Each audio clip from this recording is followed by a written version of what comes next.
एक आइसक्रीम वाला हर रोज़ हमारे घर आइसक्रीम देने आता था। वह मुझे रोज़ाना नए नए फ्लेवर का आइसक्रीम देता और कहता कि मैडम जी, यह खाने से आपके यहाँ बच्चा पैदा होगा। शादी को 10 साल हो चुके थे, लेकिन औलाद नहीं हुई थी क्योंकि मेरा पति नामर्द था, ऐसा लोगों का कहना था। जबकि सच में जानती थी कि वह तो बहुत मोहब्बत करने वाला था। लेकिन जब से मैं आइसक्रीम वाले से वह आइसक्रीम मलाई लेकर खाना शुरू की थी, मेरा पति और भी मुझसे मोहब्बत करने लगा था। बस इसकी एक ही आदत अच्छी नहीं थी कि वह हर रोज़ रात को मेरी आंखों पर पट्टी बांध देता था। मुझे यह सब काफ़ी अजीब लगता था, लेकिन उसने मुझे कसम देकर कुछ भी पूछने से मना किया था। मैं अपने पति से बहुत मोहब्बत करती थी, इसीलिए मैंने इसके आगे एक सवाल न किया। दिन में वह घर से बाहर रहता था, जब रात को कमरे में आता तो मेरी आंखों पर पट्टी बांध देता। मुझे काफ़ी हैरत होती थी, लेकिन मैं खामोश हो जाती थी क्योंकि पति से कसम ली थी और मैं अपने पति की बात को टाल नहीं सकती थी। मुझे कॉलेज के बाद से ही पति और ससुराल वालों की इज्जत और घर के कामों के बारे में ना सिर्फ बताया गया था, बल्कि सिखाया भी गया था। इसीलिए मैं सबकी इज्जत करती थी। लेकिन 10 साल गुजरने के बाद भी जब औलाद न हुई तो मेरी सास मुझे अजीब नज़रों से देखने लगी थी। मुझे डर लगता था, अगर वह मुझे बाँझ होने का ताना देती तो मेरी क्या इज्जत रह जाती। इसीलिए मैं सबसे दबकर चलती थी। लेकिन जब से आइसक्रीम वाले ने आइसक्रीम देनी शुरू कर दी तो वह हमेशा मुझसे पूछता था कि औलाद क्यों ना हुई, तो मैं भगवान की मर्जी कहकर टाल देती थी और बाकी सब तो भगवान के हाथों में था। इसमें मैं या मेरे पति कुछ नहीं कर सकते थे। उस दिन आइसक्रीम वाले ने मुझे कोने में ले जाकर कहा, मैडम आपको पता नहीं है, आप पर ज़रूर कोई साया होगा। अक्सर शादीशुदा औरतों पर शादी के बाद से साया हो जाता है, जिसकी वजह से उनको औलाद नहीं हो पाती है। हमारे पास एक ऐसी अलग फ्लेवर की आइसक्रीम है जो सबसे ज़्यादा उम्र वाले औरत को खिला दिया जाए तो वह भी प्रेग्नेंट हो जाती है। आइसक्रीम वाले की बात सुनकर मैं शक की नज़रों से उसे देखने लगी थी। यह किस तरह का इलाज था? भला वह अलग फ्लेवर वाला आइसक्रीम में मिलाकर खाने से मैं प्रेग्नेंट हो जाती? मुझे उसकी बातों पर ज़रा भी यकीन नहीं हुआ था।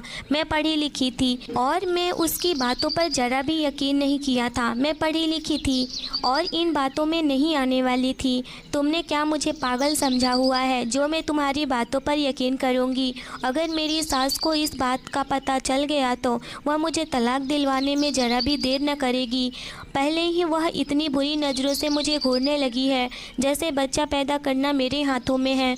ना भाई ना, यह सब कुछ मैं कभी नहीं करूँगी। मैं उसे मुँह पर साफ मना कर दिया था, लेकिन वह मेरे मना करने के बावजूद भी मुझसे कहता रहा, अरे मैडम डर क्यों रही हो? और आपको पता है कि आपकी सास भी इसीलिए मुंह बनाती है क्योंकि उसे पोता चाहिए। अगर एक बार आप प्रेग्नेंट हो गई तो आपके गुण गाएंगी सारा दिन, देख लेना।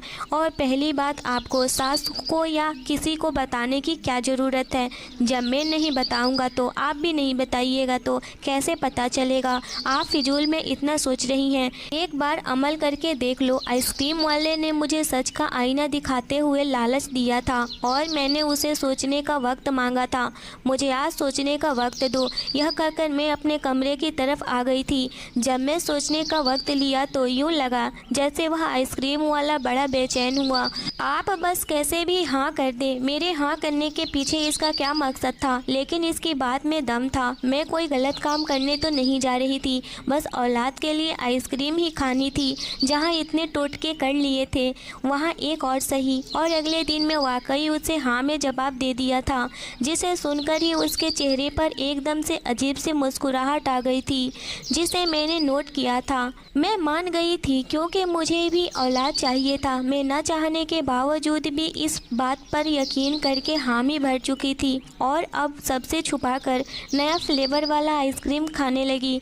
जैसे ही आइसक्रीम वाला आइसक्रीम देने आता तो आगे पीछे देखकर जब कोई नज़र न आता तो जल्दी से मेरे आगे आइसक्रीम बढ़ा देता, जिसे मैं अपने कमरे में छुपाकर खा जाती। और जब से मैं आइसक्रीम वाले से आइसक्रीम लेकर खानी शुरू की थी, मुझे खुद में एक अजीब सी ताकत महसूस होने लगी थी।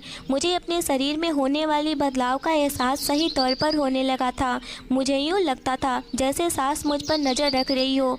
उसी रोज़ जब आइसक्रीम वाला मुझे आइसक्रीम दे रहा था तो मैं अभी मुड़ी ही थी कि मेरी सास मेरे बिल्कुल पीछे खड़ी थी, मुझे ही घर कर कर देख रही थी। इसे यूं देखकर तो मेरे डर और खौफ के मारे पसीने छूट गए थे।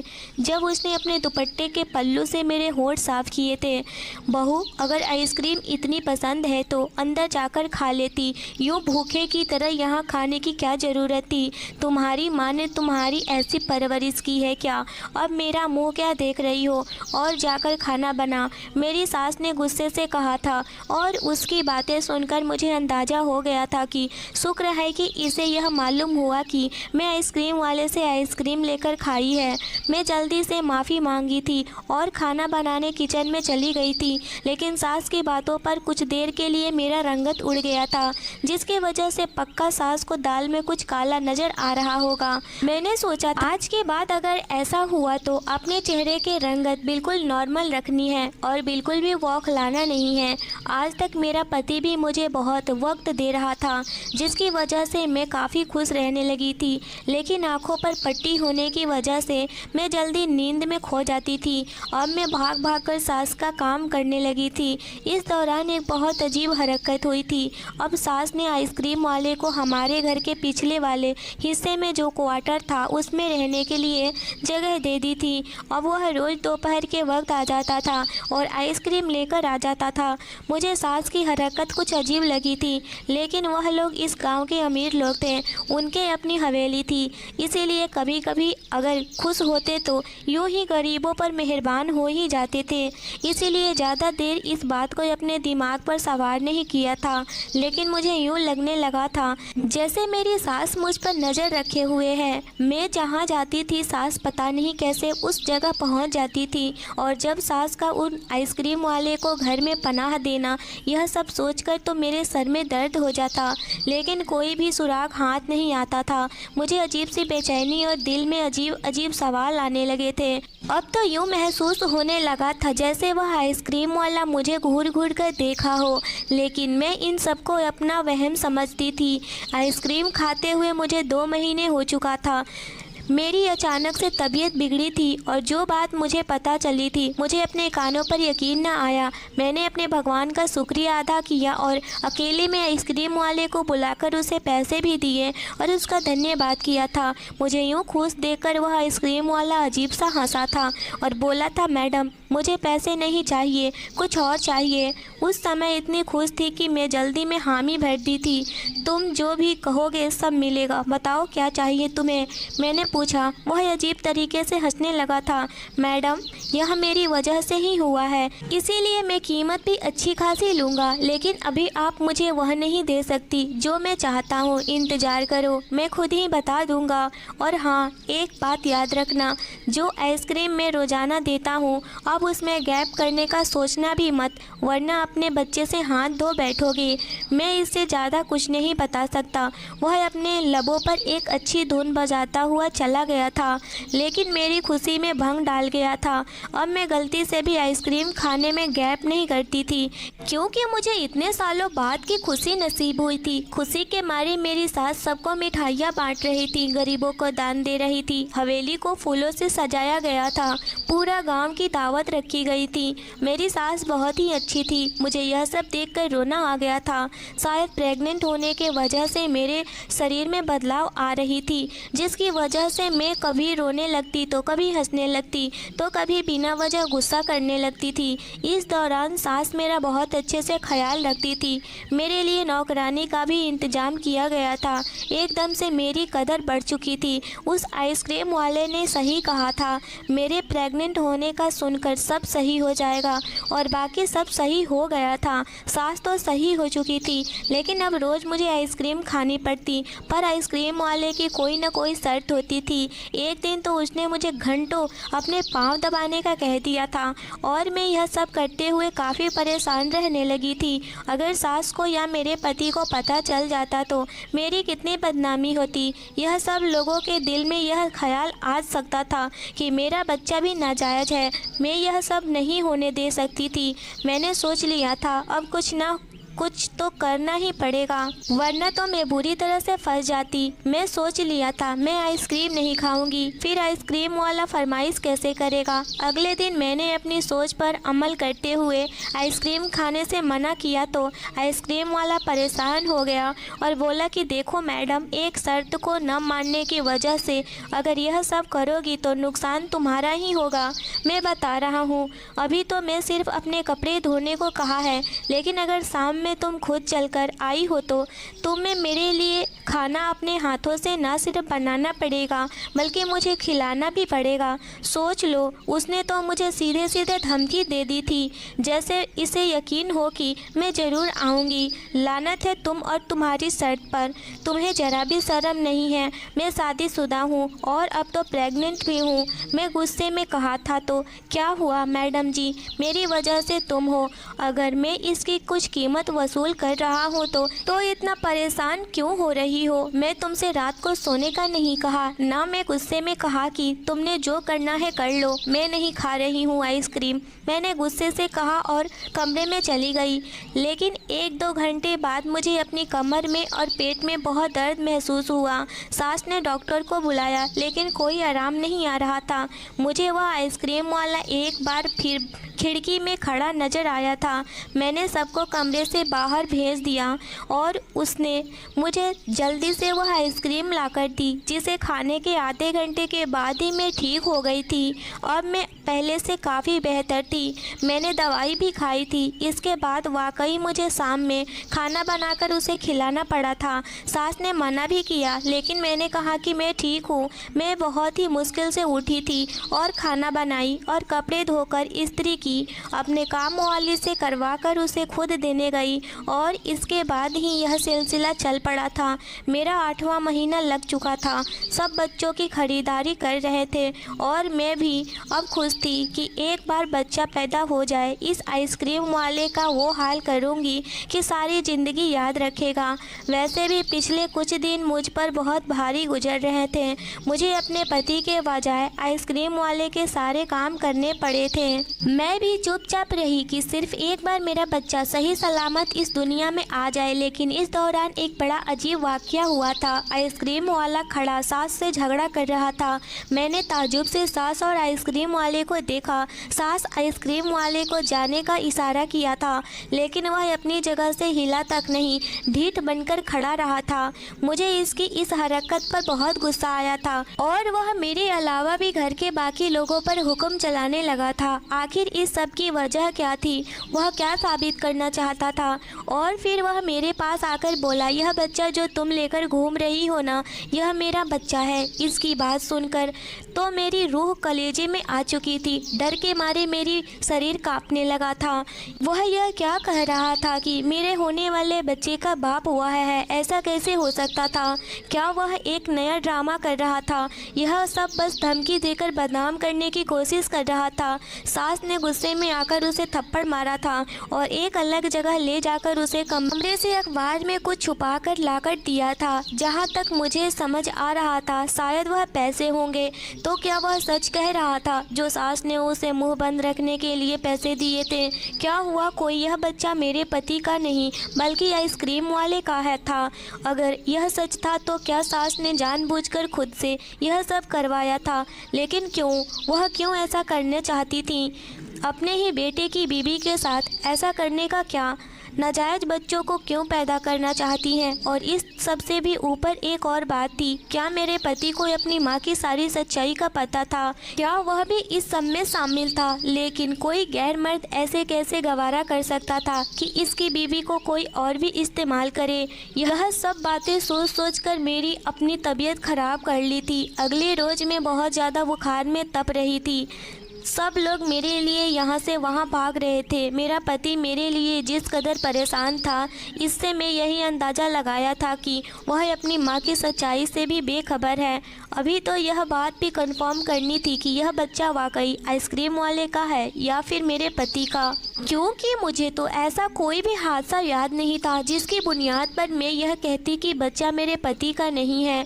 और मेरे पति ने सीधा पूछकर इसे शर्मिंदा नहीं करना चाहती थी। मैंने सोच लिया था कि कोई ऐसा तरीका या प्लान बनाना था जिससे पता चले कि मेरा पति के दिल को ठेस न पहुंचे, और मैं बच्चे की पैदाइश के बाद उसको छुपाकर टेस्ट करवाने का सोचा था। लेकिन ज़रूरी नहीं था कि जैसा हम सोचते हैं वैसा ही हो।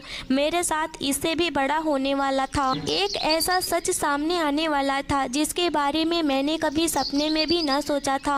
अगले रोज सास घर पर मौजूद नहीं थी, मुझे कोई नौकरानी भी नज़र नहीं आई थी, और पति तो आते ही रात को थे।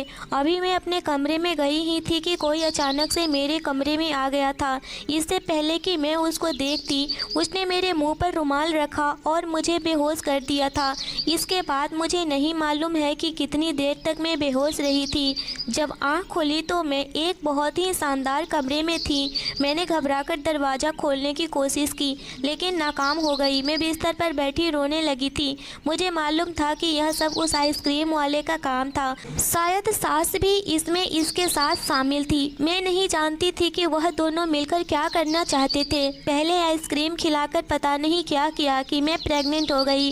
इसके बाद मुझे ब्लैकमेल कर रहा था। फिर सास का आइसक्रीम वाले की बातें मानना, उसे ढेरों पैसे देना, इसके बावजूद भी सास का मेरा ख्याल रखना, यह सब मेरी सोच से बाहर था।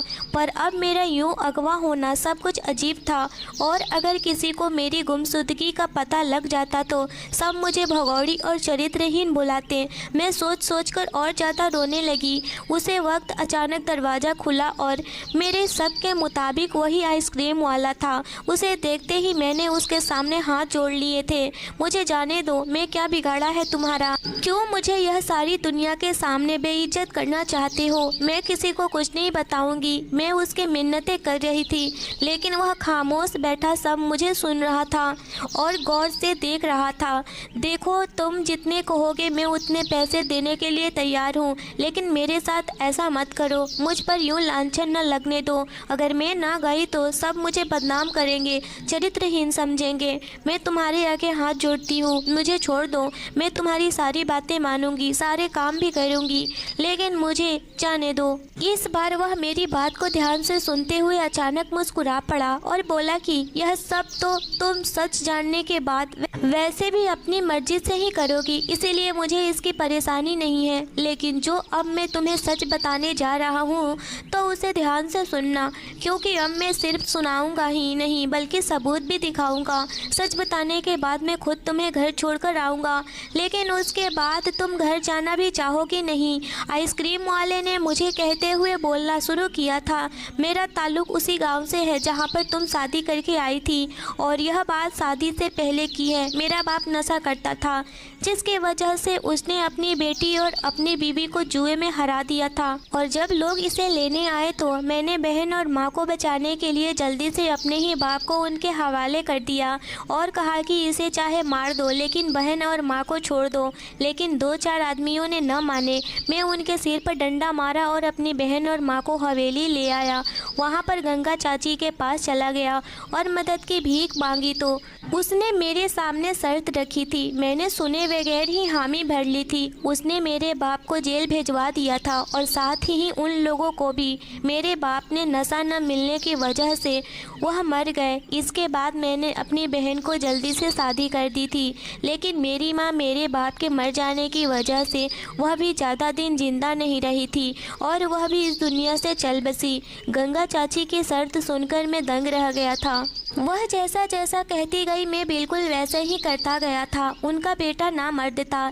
इसके पहले भी 4 तलाक हो चुकी थी। इस बार उसने शादी करने का कहा। दुनिया वालों के सामने मन्नू का शादी हुआ था, जो कि उसका बेटा था, लेकिन असल में शादी मेरा और तुम्हारा हुआ था। मेरा नाम भी मन्नू ही है।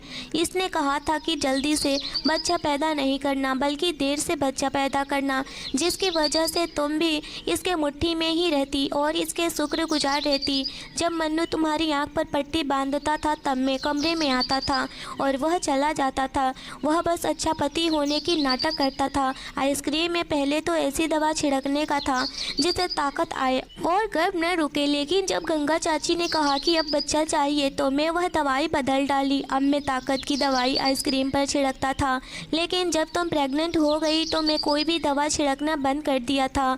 वह बच्चे को नुकसान पहुंचा सकती थी और और मुझे अपनी औलाद को नुकसान पहुंचाकर क्या मिलता। उस रोज़ तुमने आइसक्रीम खाने से मना किया तो मैं डर गया था कि मेरा राज खुल न जाए, इसीलिए कुछ भी बोल दिया। लेकिन तुम्हें जब तकलीफ़ हुई तो पता चला कि अगर शुरू के घर में ऐसा हो जाता है। तुम जब मेरा काम करती तो मुझे बहुत खुशी होती थी। दिल करता था कि मैं अपने बच्चे को महसूस करूं, लेकिन ऐसा नहीं कर सकता था, इसीलिए वह सब नाटक किया था। उस रोज़ मैं गंगा चाची से कहा था कि अब और नाटक नहीं कर सकता, मेरा बच्चा होने वाला है। मैं अपनी बीवी को सारी सच्चाई बताना चाहता हूँ, क्योंकि तुम मुझसे नफरत करने लगी थी, जो मैं बर्दाश्त नहीं कर पा रहा था। लेकिन उसने पैसे दिखाकर मुझे भी धमकी दी कि अगर मैंने ऐसा वैसा कुछ किया तो वह तुम्हारा बच्चा गिरवा देगी या फिर बच्चे को मार देगी। मैं डर गया था, लेकिन वहाँ से चला गया था। लेकिन अब तुम्हें वहाँ छोड़ना खतरे से खाली नहीं था, इसीलिए मैंने तुम्हें अगवा कर लिया। गंगा कुछ भी कर सकती है, वह जानती है कि तुम्हें मैं लेकर यहाँ गया हूँ और इसे तुम्हारी फिक्र भी नहीं है। वह तो बस बच्चा दिखाकर सबको यह साबित करना चाहती थी उसके बेटे में कोई खोट नहीं है। वह लड़कियां ही बाज थी और लोगों में अपने बेटे की इज्जत बरकरार रखने के लिए यह सब नाटक कर रही है। जब वह खामोश हुआ तो मैं बेजान सी अपनी जगह पर बैठ गई थी। मेरी सास ने मेरे साथ कैसा धोखा किया था, सिर्फ इसने ही नहीं, मेरे अपने पति ने भी, लेकिन वह मेरे आसपास ही रहा। इस बात से मुझे कुछ हौसला हुआ था और मैं दोबारा वहाँ नहीं रहने वाली थी। लेकिन मैं इस माँ बेटी की सच्चाई सारी दुनिया को दिखाना चाहती थी। मैं इसके साथ शहर में ही रहती थी। गंगा चाची दोबारा हमारे पास आ चुकी थी और कुछ ना बोलने की धमकी दे चुकी थी। जब मेरी बेटी पैदा हुई तो उसी वक्त मैं अपने पति और बेटी का डीएनए टेस्ट करवा ली और गांव जाकर सबको सच बताकर गंगा का असली चेहरा दिखा दिया था, जिसे सिर्फ अपने बेटे का राज छुपाने के लिए मुझे मेरे पति से दूर रखा। और अगर इस दौरान कुछ गलत हो जाता तो मैं कभी खुद को माफ़ न कर पाती। सब लोगों ने गंगा पर थू थू करा और उसके बेटे को भी बहुत बुरा भला कहा था। मजबूरन इन दोनों को वह गांव छोड़कर जाना पड़ा।